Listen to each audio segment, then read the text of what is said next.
최강시사 첫 번째 인터뷰입니다. 당초 오늘로 예상됐던 마이크 폼페이오 미 국무장관의 방북이 전격 취소됐고요. 한반도 정세가 다시 안개 속으로 빠져들고 있습니다. 우리가 기대했던 9월 중 한반도 평화 분위기 진전, 당분간 어려워진 게 아니냐 이런 관측까지 나오고 있는데요. 이런 상황 어떻게 봐야 될지 정세현 전 통일부 장관님 연결해서 자세한 말씀 나눠보겠습니다. 장관님 안녕하십니까? 예, 안녕하세요. 자, 이게 또 트위터로 알렸어요. 미 국무장관의 방북이 전격 취소됐고요. 이 급작스러운 일인데 배경과 의도가 대체 뭔가요? 우선 첫째 폼페이오 장관의 4차 방북도 사실상 빈손으로 가려고 하지 않았나 하는 그 의구심이 듭니다. 왜냐하면 그동안에 우리 여기 이 신임 주한 미국 대사 해리스 대사와 저쪽에 북쪽에 최선희 부부장이 판문점에서 비공개 접촉을 했더군요. 예. 그러니까 계속 미국은 폼페이오 장관이 가면은 비핵화 리스트를 내놓으라고 얘기를 했을 거고, 그렇죠. 그쪽에서는 종전선언부터 하라는 얘기를 했을 겁니다. 똑같은 얘기를 주고받다 보니까 이번에 가가지고 비핵화 리스트를 받아낼 수 없을 것 같다는 판단이 쓴 것 같아요. 예. 그런데 그게 어제 오늘 일이 아니기 때문에 발표한 폼페이오 장관이 비건 그 특별대표고 같이 가겠다는 걸까지 발표를 한 뒤에 24시간도 안 돼가지고 트럼프 대통령이 뒤집었단 말이죠. 예. 그거 보면은 이게 중국과 미국 사이의 무역 분쟁에서 중국의 양보를 받아내려고 하는 일종의 돌려차기 압박 카드의 성격도 있다. 예. 그러니까 지금 국무부는 무역 분쟁까지는 관여를 않죠. 예. 대통령은 그게 중요한 일이고. 그렇죠. 예. 그래서 대중 압박 카드, 그다음에 북한에는 비핵화 리스트를 빨리 좀 내놓으라는 그런 그 대북 압박용. 그 두 가지 의미가 있지 않나 생각입니다. 난데없이 또 중국 책임론을 제기를 하던데 중국 책임론은 그 오바마 때 단골로 나오던 얘기인데 왜 트럼프가 그 얘기를 하는지 그건 알 수가 없지만 어쨌건 이번에 시진핑이 9월 9일 날 올 겁니다. 예. 7월 말부터 한 10대 명이 평양에 주재하면서 준비를 했다니까 올 거고. 예. 오면은 북중 간에 유엔 대북 제재를 좀 느슨하게 만드는 그런 조치를 할 가능성이 있다고 보고.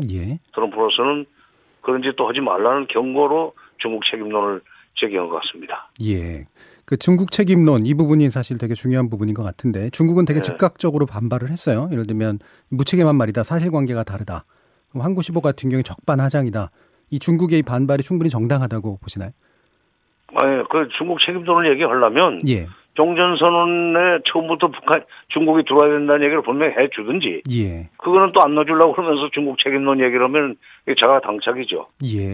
황구시보가 자가당착이라는 표현을 왜 안 쓰는지 모르겠네요. 그러니까 중국을 끌어들이는 게 사실은 트럼프 대통령의 의도고 그러니까 중국의 책임론을 하기 위해서 그 배후에는 그런 무역 분쟁이라고 하는 것이 있는데 그렇죠. 그게 있는 것 같아요. 그러니까 중국 입장에서는 당연히 황당하다. 이런 식의 대응이 나올 수밖에 없는 그런 조건이라는 말씀이죠. 그렇죠. 자, 이게 5월 북미 정상회담 취소 당시하고 상당히 유사해서 뭐 어떤 사람들은 이게 충격요법이다. 근데 판을 깨는 것까지는 아니고 뭔가 이게 다른 의도가 있지 않겠느냐. 이런 식의 얘기들도 있는데 방금 말씀하신 그런 의도 외에는 다른 건 없을까요? 그렇죠. 그러니까 폼페이오 장관이 가서 비핵화 리스트를 받아내고 싶었는데 4차 방북을 계기로 근데 북한 측에서 쉽게 내리지 않을 것 같으니까 시간을 끌면서 좀 북한의 조바심도 자극을 하고 동시에 북중 관계가 긴밀해지면서 유엔 대북 제재가 느슨해지는 것을 중국 측에서 느슨해지는 것을 막는 효과도 거두고 그리고 중국으로 하여금 앞으로 미국의 그 이니셔티브에 대해서 도전하지 않도록 견제하는 그런 의미도 있는데 책임이 문 대통령한테 넘어왔어요. 왜냐하면 비핵화 리스트를 빨리 좀 제출을 하라는 얘기를 폼페이오가 하는 것보다 한국이 나서서 하라는 그런 메시지도 담겨 있다고 봅니다. 그러면 이게 뭐 미중 무역 전쟁의 불똥이 한국으로 또 갑자기 튄 셈인데 어쨌든 핵심은 그래도 비핵화 리스트라든가 뭔가 가시적인 성과 같은 것들을 끄집어낼 때 결국 문재인 대통령을 통해서 뭔가 압박을 해가지고 이 중재 역할이 다시 좀 되살아나야 된다 이런 말씀이신가요? 그래요. 그래서 청와대에서 문 대통령의 역할이 더 커졌다는 그 얘기를 하지 않았어요? 예. 나는 지금 9월 중순에 예정되어 있던 그 평양 정상회담, 예. 남북 정상회담을 일정대로 하려고 그러는 그런 그 계획 아닌가. 예. 그러면서 이렇게 이해찬 대표 당선자하고 통화도 했다고 그래요. 예. 축하 통화. 예. 어저께입니까? 어저께구나. 예. 그러면서 여야가 같이 이번에 정상회담에 좀 참가했으면 좋겠다는 얘기를 보면 예. 9월 중순 정상회담은 원래 일정대로 추진하려고 하는 것 같고 예. 그 기회에 폼페이오가 평양 가서 구구절 전에 가서 해야 될 역할을 지금 문 대통령이 수행하려고 하는 거 아닌가. 비핵화리스트는 빨리 좀 준비해라. 그래야 그걸 가지고 종전선언을 빨리 해주라는 얘기를 우리가 미국한테 할 수 있지 않겠느냐. 예. 이렇게 가닥을 잡은 거 아닌가 하는 느낌입니다. 정보는 없고. 예. 그러면 이 폼페이오 그 미 국무장관의 방북이 조만간 재추진될 가능성 같은 건 없으리라고 보시나요? 뒤로 밀어줄 수 있죠. 그러니까 예. 그 구구절에 시진핑이 이제 갈 거고 그거 끝나고 난 뒤에 문 대통령이 그 다음 주쯤 가는 걸로 이제 예상을 해볼 수 있고. 예. 그렇게 해서 그 일이 잘 풀리면은 폼페이오는 뭐 다시 안 가도 되죠. 예. 근데 또 우리 정부가 미국한테 선물을 주기 위해서 대충 그 초동 단계에서 북한의 생각을 좀 바꿔놨으니까 예. 당신이 가서 매듭을 져라 하는 식으로 역할을 줄 수도 있고. 예. 아무래도 미국을 좀 우리가 그런 식으로 해서 좀 끌고 들어가고 미국한테 자꾸 공을 돌리는 것이 비핵화의 속도를 비핵화를 위해서 미국이 해야 될 일을 하도록 만드는데 도움이 되지 않겠어요? 예. 그러면 일단은 폼페이오 방북 건은 지금 이제 아마 기존의 리스트에서 좀 빠지는 셈이 되는데 물론 이제 재추진될 가능성도 아예 없지는 않다고 볼 수 있겠습니다만 이제 구구절 시진핑 방문이 있고 여기서 이제 뭔가 북중 관계 같은 문제가 있고 그 다음에 우리나라가 이제 제3차 남북 정상회담을 이제 9월 중하순 사이에 하고 원래는 사실은 이제 뭐 바람이었긴 합니다만 유엔 총회에서 남북미 중에 종전 선언을 하는 방식으로 가면 가장 좋은 그림이 되는데 일단은 이제 폼페이오 요소가 빠지는 과정에서 이 남북 정상회담 문제가 가장 큰 관건이 될 가능성이 높아지는 건가요? 그렇죠. 남북 정상회담에 사실은 북한의 비핵화 리스트 제출 문제를 의제로 삼을 수밖에 없었어요. 예. 빨리 하든지 늦게 하든지 간에. 예. 오히려 폼페이오가 가서 그 일을 끝내버리면 예. 남북 간에 지금 정상 간에 특별히 다뤄야 될 의제는 현실적으로 없어지는. 그게 생각이 안 납니다. 저는. 예. 왜냐하면 판문점 선언 이행을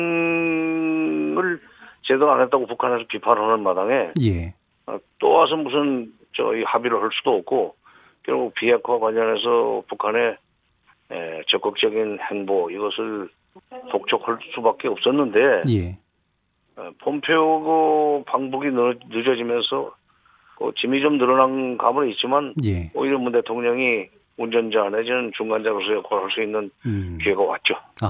어떤 면에서는 이제 그런 역할이 훨씬 더 좀 세진 이제 그런 편이네요. 그러면 일이 잘 되려면 이렇게 해서 틀어지는 것 같은데 오히려 역할이 주어집니다. 예. 그러면 사실은 이제 지난주까지만 해도 그러니까 그 트럼프 대통령이 뭐 이제 그러니까 북한에 나름의 이제 그 비핵화 조치라든가 이런 것들에 일정한 진전이 있었다고 보고 뭐 마치 2차 북미 정상회담이 가능할 것처럼 그런 시그널을 날리기도 했었는데 이 부분은 당분간은 그렇게까지 생각하기는 어렵겠네요.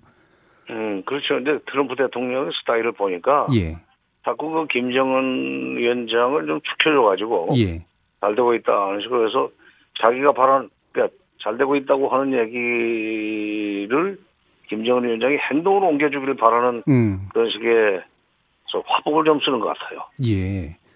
잘한다. 이런 식으로 하면은 거기에 따라오려고 생각을 하는데 그게 마음대로 안 됐죠, 지금. 그러니까 폼페이오 방북을 24시간도 안 돼가지고 취소시키는 그런 식의 또 압박 전술을 쓰는데 별로 오래 갈 것 같지는 않아요.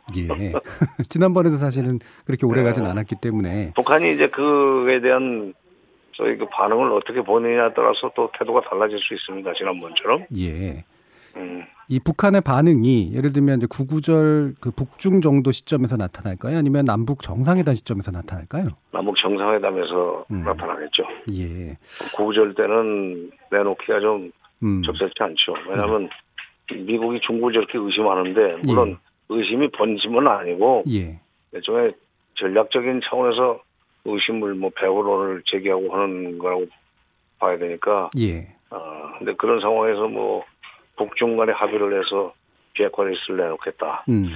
그거보다는 차라리 그 선물을 시진핑한테 주는 것보다는 그 선물을 문재인 대통령에 주는 게 북한으로서도 여러 가지 앞으로 북미 관계를 풀어나가는 데 도움이 되죠. 예. 그럼 이제 결국은 어쨌든 우리나라 그리고 문재인 대통령 역할이 정말 중요해졌는데 최근에 보면 이제 그 개성공단의 남북 연락사무소 개설하는 문제를 이제 주권의 문제라고 이제 얘기하면서 북한하고 미국하고 약간의 이제 불협화음이 있는 듯한 그런 모습이 연출된 부분도 없지 않아서 이 부분이 이제 잘 진행되겠느냐라고 하는 이제 우려하는 목소리도 좀 있는데 어떻게 생각하시나요? 근데 개성 남북 공동 연락사무소에 들어가는 게 전기나 석유는 지금 뭐 당장 뭐 있겠어요. 근데 날이 좀 추워지면은 뭐 난방용으로도 써야 되고 그럴 텐데 보일러가 있으니까. 근데 그거를 북쪽으로 넘어가는 물자라고 본다는 게 좀 미국 국무 사람들이 좀 뭐랄까 의식 수준이 좀 문제가 있어요. 그 우리 인원이 쓴다고 절반 이상은 우리 인원이 씁니다. 그걸 못 들어가게 하면 어떻게 해요? 그거는 청와대에서 이미 그 얘기를 했죠. 미국의 허락을 받아야 될 사안은 아니다. 그렇죠. 그러나 미국이 지금 폼페이오 방북까지 취소하면서 북한의 태도 변화를 기다리는 그런 상황에서는 당장 지금 8월 중에 하기는 좀 조금 그렇지 않느냐. 미국 체면도 있고. 그러나 체면은 그 정도 봐주고 뭐 9월 넘어가서 못할 건 없죠. 왜 그런 것까지 일일이 허락을 받으라고 그래요? 그동안에 우리 외교가 잘못된 거예요. 그럼. 사소한 것까지 미국한테서 사전에 물어보는 그런 식으로 버릇을 들여놨기 때문에 그래. 그런 사소한 거는 사소한이 아니라 이게 우리 인원들이 쓰는 물자인데 그게 덤으로 북한 사람들도 북한에서 나와 있는 사람들도 그 혜택을 볼 수 있다. 그건 대북 소위 이 전략 물자도 아니고 그 일이 허락받으려고 했던 것 자체가 잘못된 거예요. 그냥 가면 됩니다. 그럼 그 문제 같은 경우는 지금 이제 우리 한국 정부가 가지고 있는 기본적인 인식, 즉 주권의 문제다라고 하는 거에 별 문제가 없다고 이제 보시는 거고, 실제로 이제 미국과의 관계에서 이 부분이 뭐 큰 어떤 불협화음의 요소가 되지는 않을 수도 있다라고 판단을 하시는 거죠. 그렇죠.